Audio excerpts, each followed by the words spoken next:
everyone, welcome to another episode of Majo Reviews, where I talk about video games that I've played recently, and man, it's been such a good time to be alive as a survival horror game fan. From remakes of OG titles like Resident Evil 4 and Silent Hill 2, to indie games like Signalis and the game I'll be reviewing today, Crow Country. A survival horror game developed and published by British game studio SFB Games, otherwise known as the Super Flash Bros. Tom and Adam Vian. And you best believe how immersive, fun, and chaotic the whole experience was. Very akin to riding a thrilling ride at Universal. Interestingly, they are the same studio who developed Snipperclips on the Nintendo Switch, which I saw of YouTubers playing through back when it first launched, which became a huge success. They seem to have developed a huge library of Flash games of differing genres from a young age, which goes to show how passionate they are at creating games, and I'll definitely be looking into playing more of their games in the future. Now back to the review. You start off not knowing much about the events which have transpired, and are introduced to Special Agent Mara Forrest, exploring the remains of the closed-off amusement park known as Crow Country, in search of the missing Edward Crow, founder of Crow Country.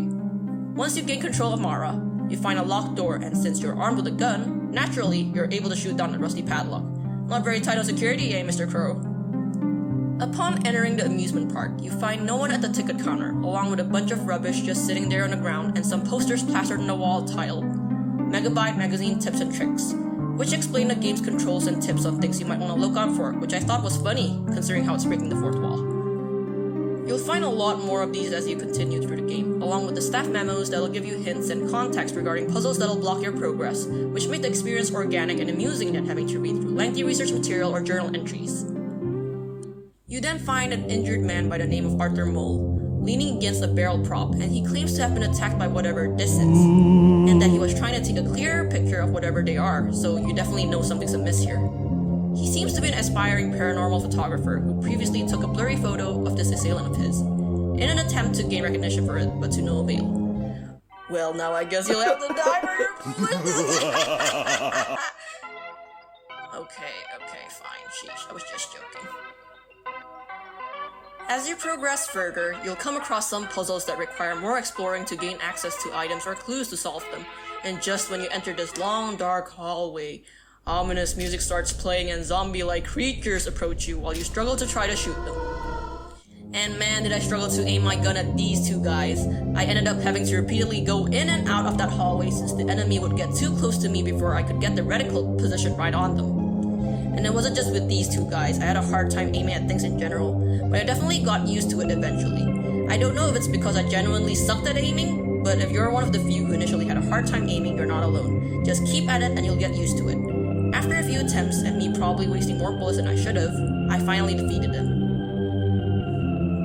And lo and behold, you find a save room at the end of the corridor. Staring into the cozy flames of the fireplace, you can save your game. In these save rooms, besides being able to save your game, you're also given access to look through tips and tricks as well as staff memos you've come across previously, which makes things convenient when wanting to progress through the game, especially if you end up forgetting where you've last left off. But just when you think the game is cutting you some slack, more enemies appear! Now, you'll also notice there are bear traps lying around which could either injure you if you're not careful, or can be used to your advantage by triggering them with a gunshot to injure your enemies instead. You'll find a variety of other things like chandelier spikes, red explosive barrels, blue electric generators, and landmines which can further aid you in injuring the enemies. And with these sort of survival horror games, you can find ammo and health items scattered across the park.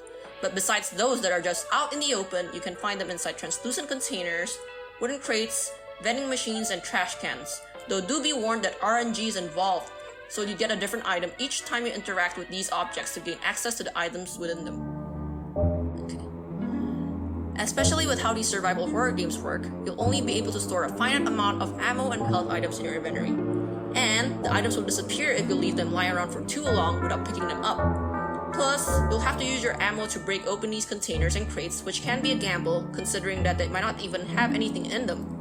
All these elements put together with triggering traps to injure enemies that require precise aiming and timing, along with how consumable items can be obtained through multiple means that sometimes require a gamble, make for such a fun and exciting survival horror game experience which doesn't get old, in addition to how it keeps introducing more traps and enemies even when traversing through the same areas.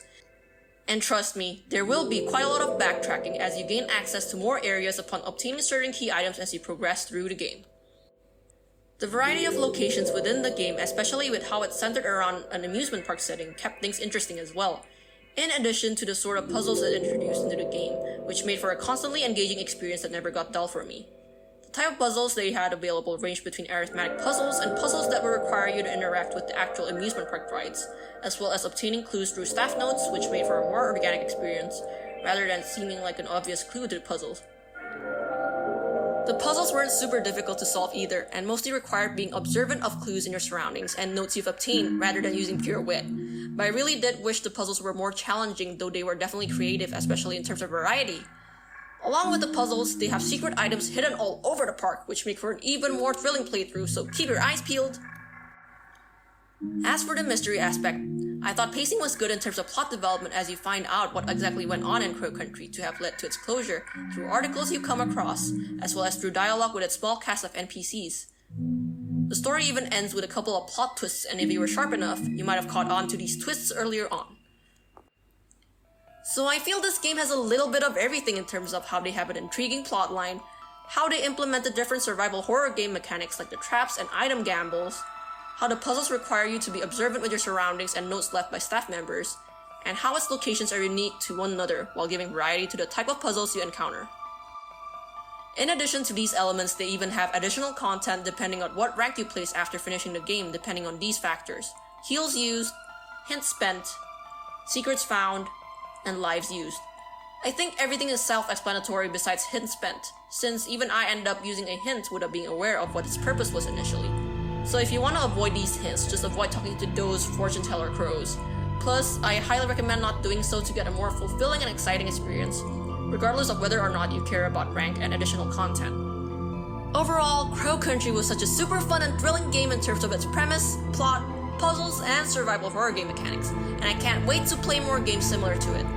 This was such an engaging game with its amusement park setting, which made for fun puzzles and scenarios, in addition to its likable characters and survival horror elements, and I can't stress how much enjoyment I got out of it from start to finish. I give it an 8.5 out of 10. This thus concludes my review for Crow Country.